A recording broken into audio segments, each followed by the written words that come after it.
Hi, I'm Rich Wyatt. Welcome to Gunsmoke Guns TV.com.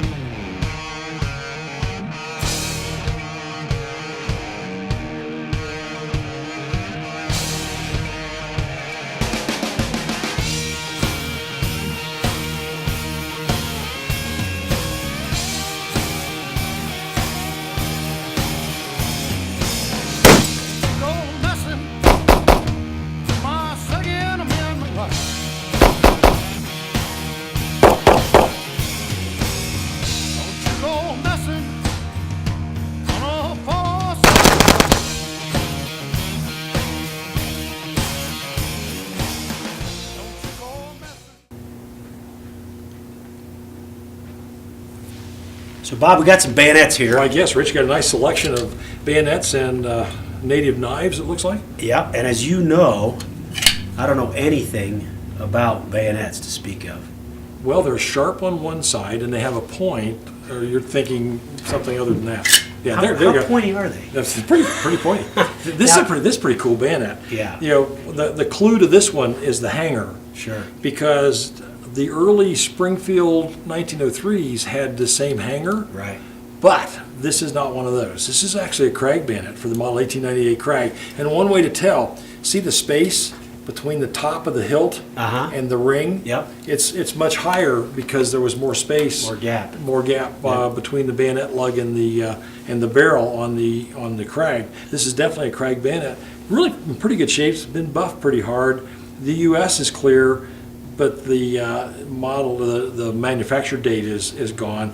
It's, I think, maybe 1899, but it's hard to tell. Nice bayonet. Tell me about this, if you know, and it's stamped, it looks like A15 into the wood. Okay. Oh yeah, look at that. I hadn't noticed that. Is that like a rack number? It's a rack number. Yeah. And somewhere in the world there's probably a rifle A15. with white lettering or a stamp in it, A15, and that's probably Company A and the 15th rifle of Company A, because that's how they numbered the racks. And the racks, you'll find these, and sometimes they'll be crossed off in another, because the guns were transferred to another unit or whatever. Lost a bayonet. Right. Added a new one. So yeah, kind of a neat bayonet. All the Krag stuff, which used to be so common 20, 30 years ago in the good old days, isn't anymore. Right. So somebody who's got a Krag out there in the world and they need a Krag bayonet, this is a pretty nice one. It's been sharpened. It's not pristine, but it's not bad. And you think that was worth about $150? You know what? Maybe even $200 on a good day. It's one of those kind of things, if somebody needs it, they're going to pay more for it. It should sell pretty quick for $150. Okay. And what about this one? Oh, that's a cool bayonet. It's called a Yatagan or Yatagan bayonet. And actually, this is the same bayonet that they used for the Remington Zouave during the Civil War, the Remington model 1863, which was nicknamed the Zouave. And this is basically the same bayonet. Now, we've tried this on a replica Zouave, and it doesn't fit, which tells me that it's probably made for one of the French, either rolling blocks or one of the other French guns that were made about that 1860 time frame. Pretty cool bayonet. These were issued to be used both as a bayonet and as a sword. It's long enough. And it's got a weird curve. Well, that's the Yatagan part of it. Spell that Yatagan. Yataghan, I believe. Yatagan, or Yatagan. And you're saying that's French? Yes, it's a French bayonet, and I know that because it says it has French. Yeah, it has the French. This is Saint Etienne, French, and it's dated 1874. So that's the bayonet, but it's basically the same bayonet that was used in the U.S. troops with the Remington Zouave.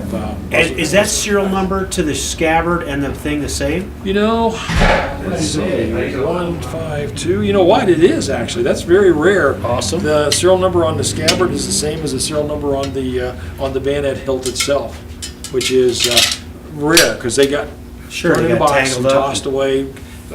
So what do you think that's worth? You know, probably $150. Okay. And only because of its condition, you know, to $100 to $150, because it is French, and so we should discount it because it's French. Yeah, I would.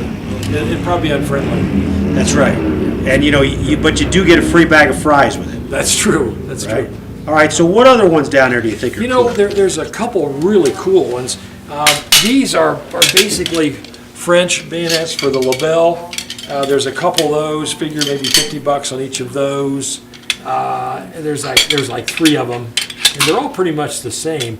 Label and Berthier bayonets. What year?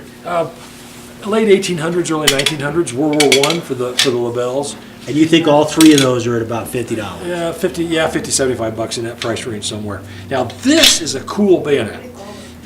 If this were a German bayonet, it would be worth a lot more. Sadly, this one's a Swiss bayonet, made in Neuhausen, where SIG is located. But this is called a sawback. And during World War I, the Germans had a very similar bayonet that the Allies complained to The Hague, which was the UN of that day, because it was supposed to be such a terrible weapon. Well, it was never meant to be a weapon. It was a tool. They issued these to engineers and sappers, and they used them to cut wood for trenches and stuff. And they thought it was too brutal of a way to kill somebody. Right, exactly. Yeah. And I can't think of, the knife itself without the sawback's pretty good. Yeah, I don't think you're going to notice. But the Germans then complained to the Hague about the U.S. using shotguns. Yeah. The trench gun, the Model 97, Model 12 trench gun. And so everybody had a chance to complain. This one was made in Neuhausen, as I say, where the SIG factory is located today. It's a very nice bayonet, probably worth a couple, $300. If this were a German bayonet, probably worth another $200 on top of that. And what does that fit on? This would fit on the Swiss, probably Schmidt-Reuben? the Schmidt-Reuben, Yeah. or the one, the Schmidt-Reuben would probably work for that. But it is a cool bayonet. And what time period do you think that is? Late 1800s, early 1900s, similar. This is a very nice US 4570 model 1873 trapdoor. It's got almost all the blue on it. It's in really good condition. It's well marked US like they were. That really is a good one. It's a nice one. It's too bad it doesn't have a scabbard. It's nice to go with it. Yeah. You can find scabbards. Actually, they make reproduction scabbards. And this is a 4570. Basically, the exact same bayonet that they used on the rifle musket up until the time they went to the breech loading 1873. But the barrel diameter is much smaller. Right. So this would not fit. It would fit on the 4570. So that's an 1873? 1873 bayonet, yes. The lock ring is good, the bluing's good, probably somewhere in 100.5 would be my guess. 200? You know what? Somebody has a really nice trapdoor and they need one. You've got a really nice trapdoor back there. I do. And this bayonet would look good on that. So It would, but I think that's, certainly it would sell for $1.50, but I think it's just worth 200 because you don't see, a lot of them you see are patinaed, Well, and this has some. you've got one back there hanging on the rack that's very badly bent. Oh, yeah. Yeah, you can see it right there hanging on Yeah. the rack, and the trapdoor it's on is okay. It's just not. That's a much better bayonet than that. Okay. This is a cool bayonet here. It's basically the skeleton. This is a model 1942 bayonet. It's actually was made from one of the 1905 bayonets because you can see where the blade's been cut down. Oh, right. See the blood groove Yeah. continues clear to the point. Yeah, should have done that. And yeah. it shouldn't do that. It should stop right about there. And so what did that fit on? That fit on the 03 Springfield, or originally the 03 Springfield, and then later on they used these on the M1. And interesting, you know why? One of the reasons they cut the bayonet down from the 16 inches that was for the 1905. I don't. Well, one of the reasons is in 1903, when this bayonet was first designed, they didn't have a lot of trucks. In 1942, they had trucks, and guys were jumping out of the trucks and stabbing themselves under the arm.